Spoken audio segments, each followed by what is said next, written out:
Theirs is the intersection of the profit and the nonprofit communities, making Kansas City a better place to live, work, and play. This Casey Cares segment is brought to you by the Ewing Marion Kaufman Foundation, www.kaufman.org. I'm Ruth Baum-Biggis. Fundraising is an art, and part of the palette includes annual campaigns. Well, what comprises an annual campaign? What are the musts, and how do you make them happen? Should every nonprofit do an annual campaign? Should you only rely on an annual campaign? And how have annual campaigns changed? Well, as part of Casey Cares' monthly Ask the Expert series, we're going to chat about all these questions and much more with our own Dr. Philanthropy, Jeffrey Byrne. Hi, Jeffrey. It's so great to have you back. Hi, Ruth, and happy holidays to all of our listeners out there and to you and your family. Well, you as well. All right, Mr. Guru, Dr. Philanthropy. Before we really dig into this, I thought it would be good to define an annual campaign. You would think everybody understands that, but let's just be clear right from the start. How would you define an annual campaign? Well, the annual campaign is where a nonprofit each year puts together a fundraising project or an appeal and sends it out to various constituencies of that not-for-profit. So let's say, for instance, the YMCA. The YMCA will need to raise money to support operations. So they will put together a campaign, whether that is via volunteers, direct one-on-one solicitations. If they do some direct mail, some social media, some email. You know, I have been involved in the profession now this is my 34th year. And I would say I absolutely hate the annual campaign. So, I think calling it an annual campaign is very depressing to donors. They don't want to think that you approach them annually. They want to think that you approach them on a thoughtful basis.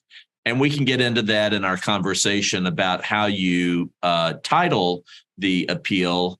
But I would say, reaching out to your donor base at least once a year is part of the overall fundraising best practices. Well, I thought about this on our off-the-air conversation, and I think it probably was the driving force for many nonprofits just to start to be a nonprofit. There's a problem or a cause, and it's like, okay, we got to solve it. We got to have money. So I would be interested from your vast 3 decades of knowledge. You must have been 10 when you started, of course. But, how have annual campaigns changed over the years or over even the tenure of your own career? Sure. Vastly, I am not in the profession of implementing annual campaigns any longer, having been on the consulting role now for my 22nd year. But we do advise organizations on overall fundraising plans and how you insert an annual effort to generate support for basically operations or general support, undesignated support. And I think that that is an important component. I think it's changed over the years because of technology and our use of technology in different ways today than we did. I can think of many years ago when I was at the Visiting Nurse Association working with luminaries like Bill Dunn Sr. or Adele Hall or Anita Gorman. We had not only a direct mail program that we sent out about 200,000 pieces of mail about 4 times a year, but then we had a telemarketing program that we followed up to do telemarketing. Well, no one owns home-based landlines any longer. There's no such thing as a landline. I guess there are a few. So, the technology and the ways of reaching out to donors has changed drastically. So I still think the best way to approach a donor is by a personal touch. However, when you're thinking about an annual campaign, you're thinking about a broader base of constituencies, just not a narrow group of potential donors for instance, a major gift effort. So as we think about a larger group of donors, then we have to think about how to approach them so that they are responsive, they receive a message that touches them, and that they have an action item in that, whether it's clicking on a link to a homepage, clicking on a link to a landing page on the website, which is a donation form. It's responding to a text campaign, or it's a friends campaign where you are sending out via a fundraising vehicle like Facebook or others, that you're sending out to your 100 friends, raising money on behalf of Children's Mercy Hospital and the overall effort. My friend Jane, she walks for St. Jude's each year, and they raise, I think, like $15 million on this walk. Well, Jane and her team raise about $150,000, and it is a friend-to-friend program. So those are a lot of different ideas that an organization should consider, and then there are nuances to each one of those approaches. Well, we kind of backed into what comprises a campaign, but I didn't want to leave your dislike of the annual kind of effort. When did that kind of shift of there's more than an annual campaign that nonprofits should look at? Well, I think it's just terminology a lot of times. A lot of times in fundraising, we use acronyms and we use terminology that the average volunteer, our board members, our constituencies don't understand. So when we talk about the annual campaign, to me, that triggers, okay, it's a repetitive annual effort to reach out to donors, to provide them a cause and ask them for a response of sending in a donation. However, I think if you really want to think about how to communicate with donors, we know storytelling is the way that donors are motivated to give. And I think that by creating a project for donors to be able to invest in, that project could be your annual campaign, however you name it and you describe it. Instead of giving my $100 to the YMCA of Greater Kansas City, which has a budget of, I believe, $70 million, my $100 is going to go into a black hole there. However, if I get a appeal to keep swimming pools open and safe through lifeguard and swim education and swimming lessons for urban core kids that helps to prevent drownings in our community, then I can see, and it costs $15,000, then I can see where my $100 or my $250 is impactful. And therefore, it is motivates me to want to give. So as nonprofits are thinking, and I would think that every nonprofit who's already doing an annual campaign is already underway with it, or else they're committing fundraising malpractice. At this time of year, you betcha. Well, I mean, we're into the middle of December now, and latter part of December, and the holidays are going to be upon us and gone. And we know that people are most generous during the Thanksgiving to New Year's Day period. There are a lot of opportunities where families are coming together to think about how they want to give. I met with a family yesterday, and it was a husband and wife. Don't meet with the husband, don't meet with the wife. meet with the husband and the wife and the family if they want to give through family giving. And we talked about options and programs that they might want to be investing in. And we asked for a gift before the end of the year. We asked for a specific amount of what they had given last year. And we will be following up with a letter confirming our conversation, the amount, and a way of a link to giving them an option. We will send them an email, and in that same email, we will put that into a letter, and we will send that letter to them as well. So, that was an opportunity to think forward and give that donor potential option to invest before the end of the year. You've already given us some great tips. So I'm going to back end us up to the very beginning. What are those things that should be in an annual campaign? But I can't miss your holiday reference because you talked about that important window of Thanksgiving to the first of the year. We're all very benevolent. And then I guess we all become Grinches for a while at the first of the year when all the bills come in and et cetera. So as you do this annual effort of some kind, what are those kind of key steps that you should follow as an organization, whether big or small? I think that's a good question. And let me get to the step-by-step approach in just one comment later. But my first comment is to say that the fourth quarter of every year of the calendar year is the best time for nonprofits to reach out to donors. Donors take a break around New Year's. Another great time to reach out to donors is in early to mid-February because donors have taken a break.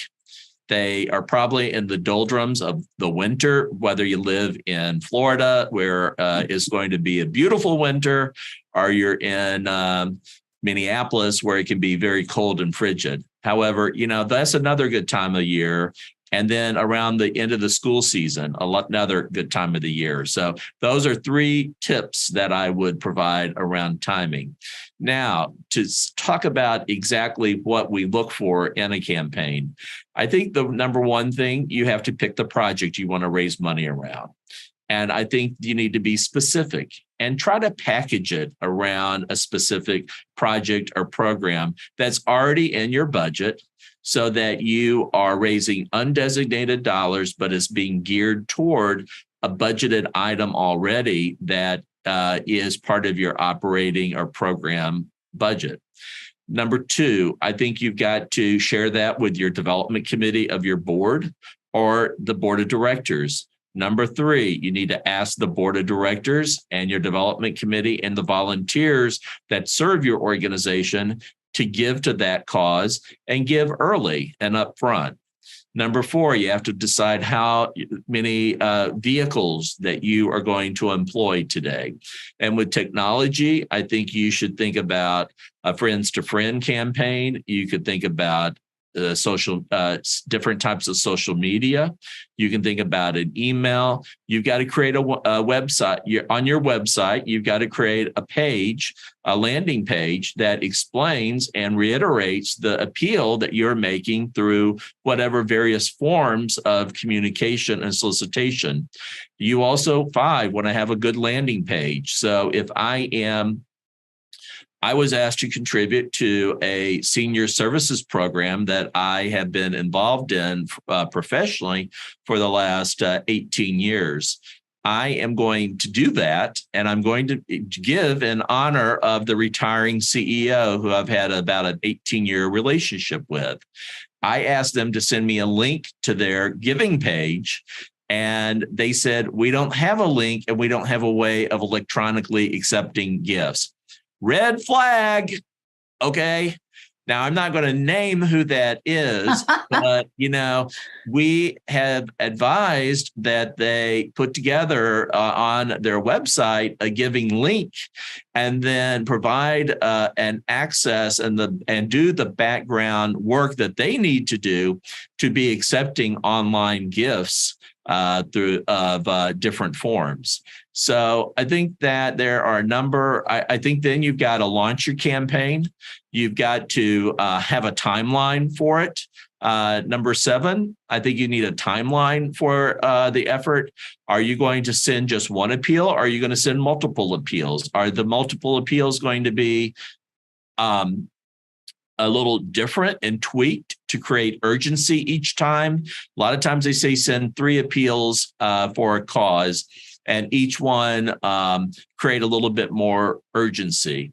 Number 8, do you have a matching gift that you could use to stimulate that if for every dollar we raise up to $100,000, we will have a matching donor who will give $100,000 for a total of $200,000 or more that we want to raise. Well, you've got to prepare that back in the summer to get ready for your fall or your fourth quarter appeal. And don't forget that, and then be responsive. When number 9, you need to be responsive to donor request.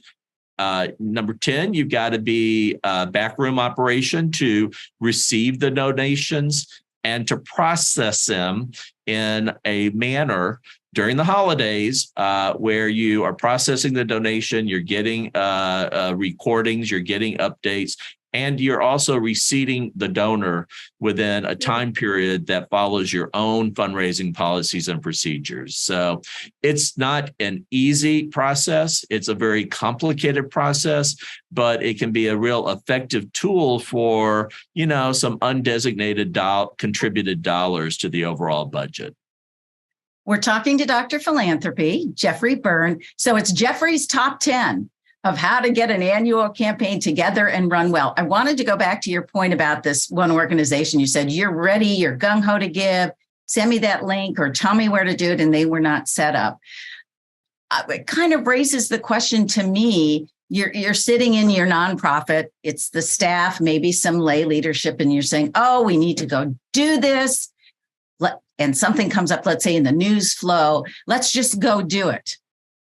And then your example of, well, that's great, but we have no way then to get the money. One organization I happen to work with, we had that discussion even this week. If we had a great opportunity and it was like, until we get a landing page, let's not go there because we've created all this excitement and we want participation, but we really don't have any way for them to participate. Okay, what are the most common mistakes that you see when folks are doing an annual campaign? I think we already figured out number 1, don't send out a pitch and have no way to respond other than it sounds like this organization was, revert to writing a check and sticking it in the mail. And this time of year, the mail is horrible. So what would be number 2 or 3 or 4? Where do people just, they take that misstep and don't make it happen? I think a common flaw is that you are designing an effort and you're asking for a donation, as I said, that helps to support a black hole in your budget. So be specific. And I think a lot of organizations aren't specific around what they're looking for. I think number 2, a mistake is to use the end of the year as crisis fundraising. Donors don't like to give on a crisis basis. They don't like to give to a losing organization.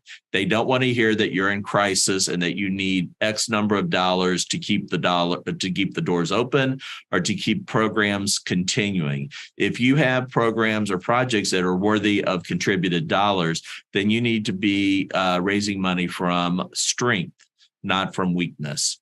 I think a third area that I would mention, Ruth, is not having best practices to respond in a timely manner with a thank you letter and a receipt. It's required that we do that for all donations over $250, that we need a receipt, the donation back to the donor so that they are able to utilize that on their tax forms.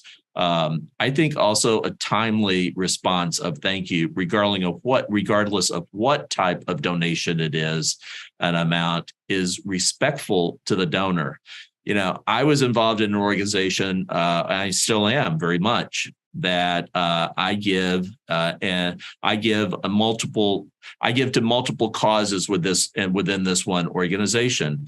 But I started at a low end as a low end donor. And over the last 10 years, I have progressively increased my donations significantly because they treated me the same way as a $1,000 donor versus a multi-$1,000 donor. And I noticed that they treat others that I know in the organization who give hundreds of thousands of dollars the exact same way they might give that $1,000 donor or that $100 donor. To me, that is excellent development work, where you have a platform and your customer service is providing thank yous and the types of personalization at the $100 level as at the $100,000. Of course, at the $100,000, you're going to do maybe a little bit more, but that consistency across donor levels, I think, is really important. And it's part of the best practices as well.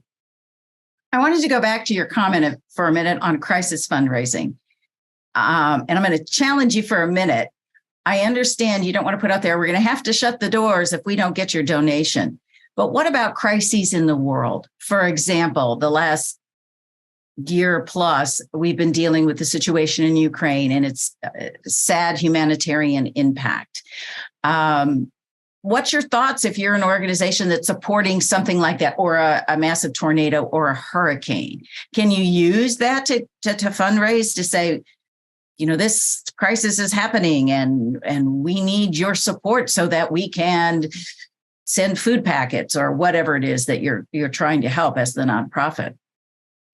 Absolutely, you can. And let me back up and say the word crisis, in my context was, we're going to go out of business and shut our doors or close down this program if you don't give money.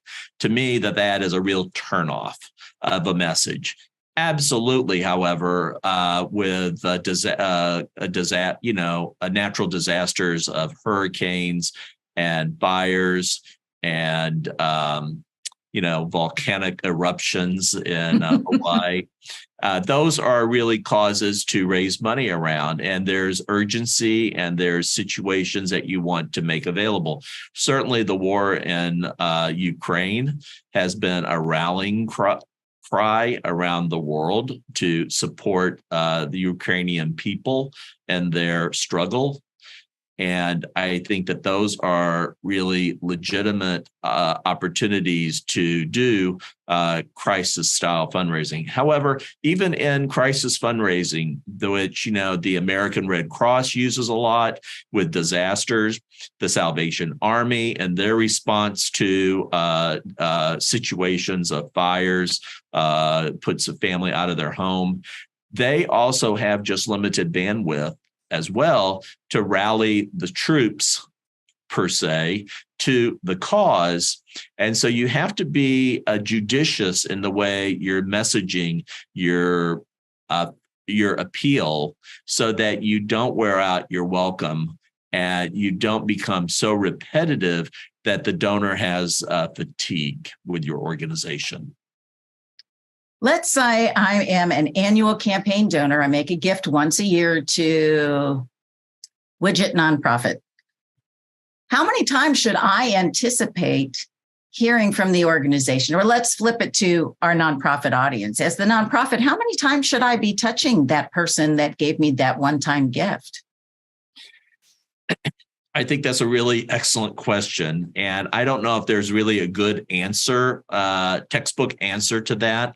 I think it does. It does matter. It is situational, organization by organization, how they want to approach their donors.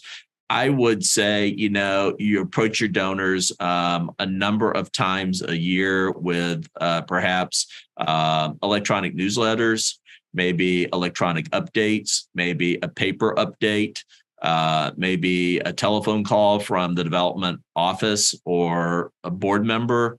It might be email I think that, the old way of touching a donor 12 to 14 times a year and using that as a solicitation process, I think a lot of that is best practices years ago. I'm not sure if those are the best practices today. We used to, when I did a direct mail program many years ago for the Visiting Nurse Association, as I mentioned earlier, every time we received a donation, we would thank them and we would put just a business reply envelope in the donation letter back to the donor. And we would see those come in and trickle in over the next few years. And we would use a different envelope or we would code it differently each time. I think a lot of that is the passive fundraising. It might be past fundraising as well. So I'm not sure if I have a good rule of thumb. I do think keeping in touch with your donors is important. If they only hear from you one time a year, you're going to lose your base, because probably about a third of your donor base is going to atrophy each year. So if you don't continue to add people to donors to your overall general mailing, a database list through utilizing your CRM, then you're going to continue to lose and have lapsed donors. We have just a couple of minutes left. I want you, with your vast knowledge, what was kind of the best thing that you've seen recently in a fundraising annual campaign effort? Something that you went, yeah, that's just spot on. I stumped you. You did. I had to think about some of the appeals I personally give to. When a friend reaches out to me through a friend-to-friend campaign, I normally will give a gift because I appreciate them reaching out to me and I want to support them in their fundraising cause. I'll go back to my friend Jane.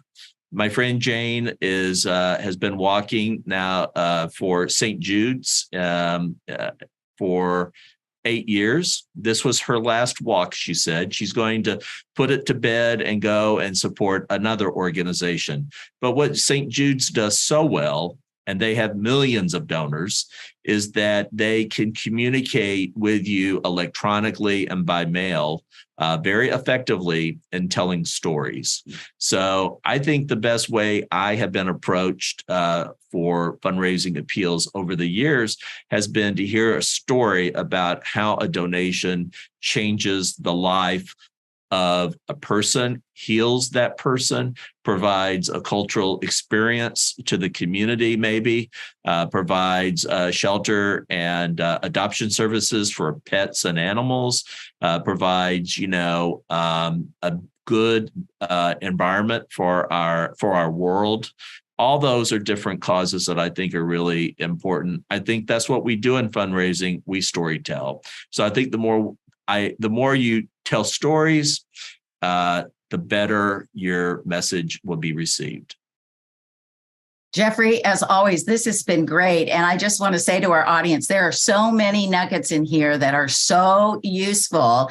And while we do the show live, you can always find the Ask the Experts on our website, which is kccaresonline.org. But there's just great tips in here, Jeffrey. It sounds like overall, yes, you probably need to still do that annual campaign, but you need to be thoughtful. It needs to be part of your overall strategic approach to fundraising. And you have to be mindful, I think, from what you tell us, of who you're sending that to and why would that be important to them? You know why it's important to your bottom line, but why is it important to your audience? So thank you again for this wonderful advice. Thank you, Ruth, and happy holidays to you and all of our audience and their families. And thank you for joining us for Casey Cares, Kansas City's nonprofit voice. We're produced by Charitable Communications, also a nonprofit. This Casey Cares segment was brought to you by the Ewing Marion Kaufman Foundation, www.kaufman.org. Now, if you'd like to be a guest on Casey Cares or underwriting opportunities, visit our website at kccaresonline.org. And spread the love. You can find us on Facebook and Twitter at Casey Cares Radio and Instagram at Casey Cares Online. Don't forget, you can catch us on Saturday mornings at 8 a.m. on ESPN 1510 AM, 94.5 FM. Thank you for joining us for Casey Cares.